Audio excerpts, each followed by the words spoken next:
Brought to you by TechnoSpark 20 series smartphones.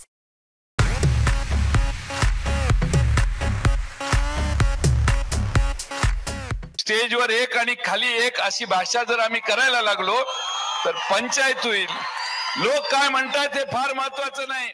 आपली सत्सद्विवेक बुद्धी जागृत ठेवून आपण सगळ्यांनी काम केलं पाहिजे. मी राष्ट्रवादी काँग्रेसच्या सगळ्या कार्यकर्त्यांना सांगतो, माझ्या पक्षात राहायचं असेल, माझ्या बरोबर काम करायचं असेल तर त्यांनी चंद्रहार पाटलांचंच काम केलं पाहिजे. त्यांनी दुसरं इकडे तिकडे केलं तर त्यांना माझा शेवटचा नमस्कार राहील. तिकडे अमरावती जागा आमची मूळची जागा, तिकडे अपक्ष एक मागच्या वेळी आम्ही अपक्षाला पाठिंबा दिला. तिकडं आम्हाला त्यावेळी काय बुद्धी झालेली कुणास ठाऊक, पण आम्ही तिकडं अमरावतीला अपक्ष उमेदवाराला पाठिंबा दिला. नवनीत राणा ताईंना आमचा पाठिंबा आम्ही दिला. निवडून आल्यानंतर तिसऱ्या दिवशी भाजपच्या दारात जाऊन बसले. त्यामुळे अपक्षांना निवडून देणं फार धोक्याचं आहे.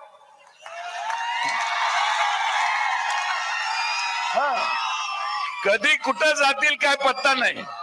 लोकसभेच्या निवडणुका उद्याच्या 7 तारखेला आपण मतदान करून आपलं मत देऊन या देशात पंतप्रधान कोण होणार, कोणाचं सरकार येणार याचा निर्णय करणार आहात.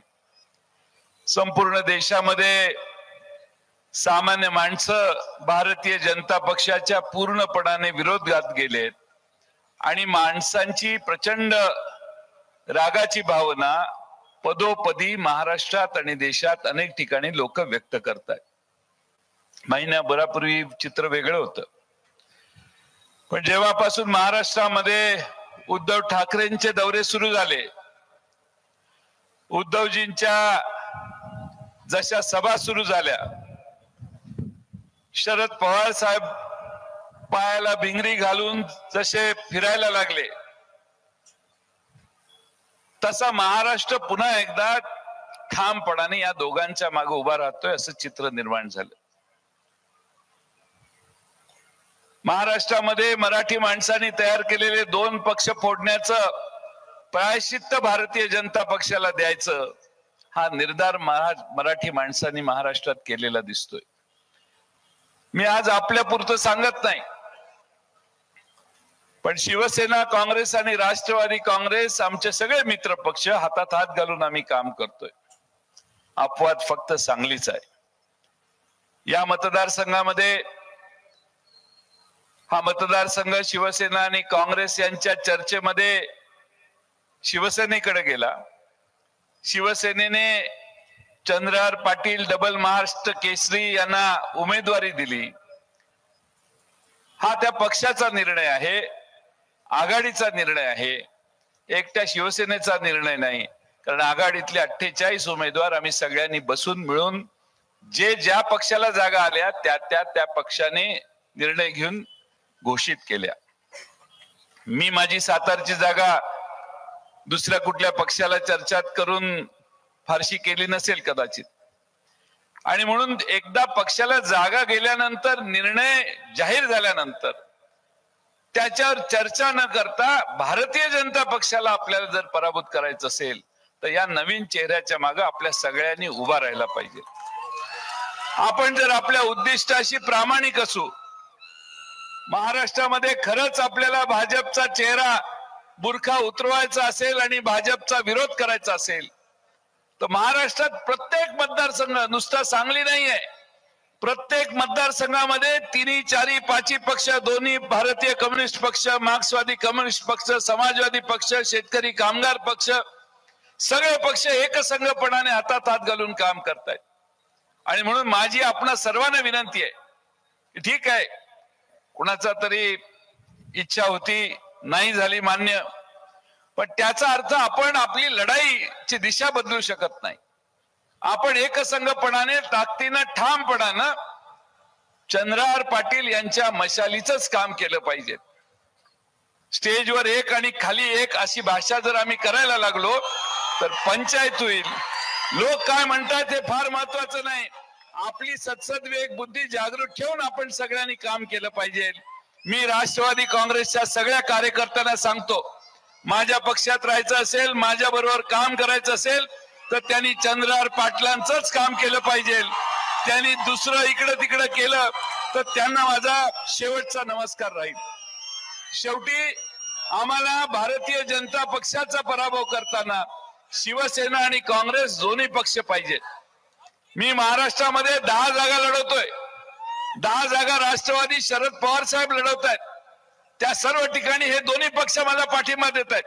दोन्ही पक्ष आम्हाला मदत करतायत. अगदी कम्युनिस्ट पक्षाचे देखील नेते आम्हाला मदत करतायत.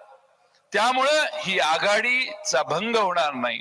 आघाडीत कुठं क्रॅक जाणार नाही. आघाडी एकसंघ राहील याचा प्रयत्न सगळ्या मान्यवर नेत्यांनी केलं पाहिजे. एखाद्याला राज्य पातळीवर नेतृत्व करायचं असेल तर त्याने तेवढा ठामपणा पण दाखवायचा असतो. लोकांना असं वाटतं उद्धवजी की मी तुम्हाला उमेदवार दिला, मी तुम्हाला सांगितलं ही काँग्रेसची जागा, ही सांगलीची जागा तुम्ही घ्या, असं मी कशाला सांगू. मला माझे 14 जागा पाहिजे होते, 13-14 जागा पाहिजे होत्या. मिलिंद नार्वेकर तिथं होते साक्षीला. 13-14 जागा मिळवताना मला नाकीनऊ झाली. अनेक जागा आम्ही सोडल्या. ईशान्य मुंबईची जागा संजय राऊत यांनी आमचा म्हणजे कधी काढून घेतली आम्हाला कळलंच नाही. तसं आम्ही भंडारा गोंदिया लढवणार होतो कारण आम्ही मूळची जागा ती आमची तिकडं अमरावती जागा आमची मूळची जागा. तिकडं अपक्ष एक मागच्या वेळी आम्ही अपक्षाला पाठिंबा दिला. तिकडं आम्हाला त्यावेळी काय बुद्धी झालेली कुणास ठाऊक, पण आम्ही तिकडं अमरावतीला अपक्ष उमेदवाराला पाठिंबा दिला. नवनीत राणा ताईंना आमचा पाठिंबा आम्ही दिला. निवडून आल्यानंतर तिसऱ्या दिवशी भाजपच्या दारात जाऊन बसले. त्यामुळे अपक्षांना निवडून देणं फार धोक्याचं आहे.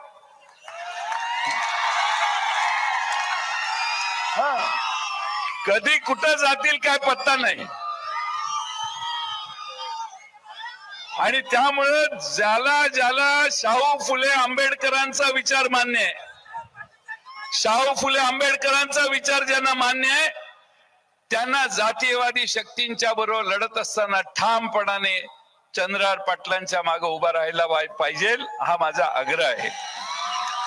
मला माहिती आहे अनेक जण सोशल मीडियात माझी मापं काढतात, पण ही मी दिलेली किंमत आहे.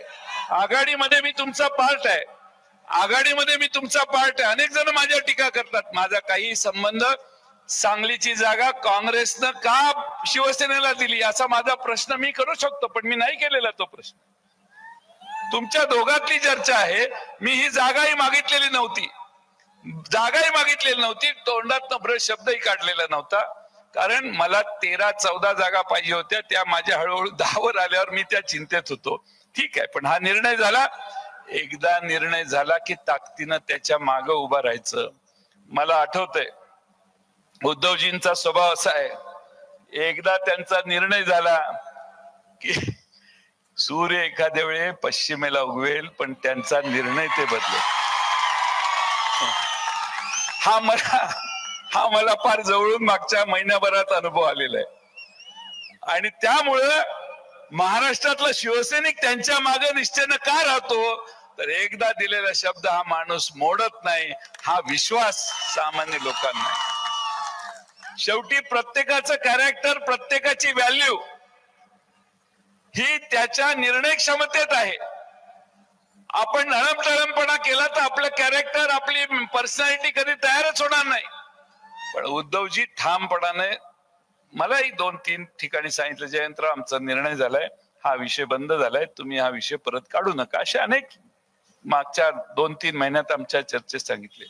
ठामपणा आणि स्पष्टपणा, तुम्ही त्यांचं मार्गदर्शन ऐकाल, मला खात्री आहे.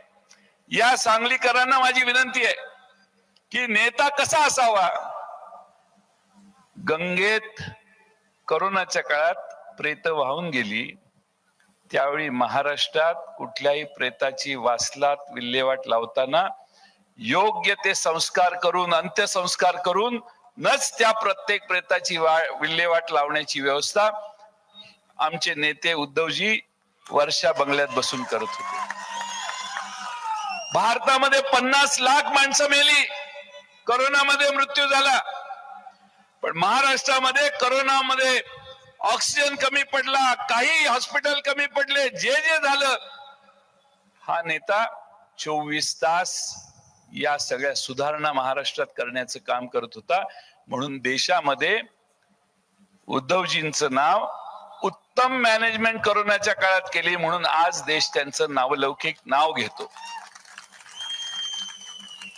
या महाराष्ट्रात कर्जमाफी मी देणार, त्यांनी त्यांच्या निवडणुकीत घोषणा केलेली. मंत्रिमंडळात आम्ही 6-7 जण होतो पहिल्या आठवड्यात. आता अनेक भारतीय जनता पक्षाचे नेत्यांनी घोषणा केल्या पहिल्या आठवड्यात आरक्षण देतो, पहिल्या कॅबिनेटला आरक्षण देतो. या नेत्याने पहिल्या मीटिंग मध्ये सांगितलं की प्रस्ताव तयार करा, आणि दुसऱ्या मीटिंग मध्ये महाराष्ट्रात हजारो कोटी रुपयाची शेतकऱ्यांना कर्जमाफी फक्त आणि फक्त उद्धव ठाकरेंच्या पुढाकारामुळे मिळाली. हे मित्रांनो तुम्ही समजून घ्या. आणि म्हणून आज महाराष्ट्र पुन्हा एकदा त्यांच्या मागं, शरद पवार साहेबांच्या मागे उभा राहतोय. आणि म्हणून मी आपल्या सगळ्यांना, मला माहिती आहे त्यांनाही जायचंय, म्हणून देशातली परिस्थितीवर एक शेवटची गोष्ट सांगतो. भाकरी करपली, आचारी म्हणाला तवा बदला. पुन्हा भाकरी करपली, आचारी म्हटला पीठ बदला. भाकरी तरी करपली, आचारी म्हटला पाणी बदला. भाकरी पुन्हा पुन्हा करपली, आचारी म्हटला चूल बदला. तरी देखील परिणाम शून्य, भाकरी करपतच राहिली. आज एकाचीही ह्या सगळ्या वेळी ताकद झाली नाही की आचारी बदला म्हणायची. इतक्या वेळा भाकरी करपली तरी आचारी बदला म्हणायची ताकद झाली नाही. ही भारतीय जनता पक्षाची परिस्थिती आहे. आणि म्हणून तुमच्या माथी महागाई मारणारा, तुमच्यावर बेकारीची कुऱ्हाड लादणारा, तुमच्या देशातल्या आया बहिणींची अब्रू जात असताना त्यावर चकार शब्द न काढणारा जो मूळ मालक आहे तो बदलण्याची वेळ आलेली आहे. आणि म्हणून आम्ही म्हणतो की यंदा आपल्या देशाचा पंतप्रधान आणि देशातलं भारतीय जनता पक्षाचं सरकार बदला.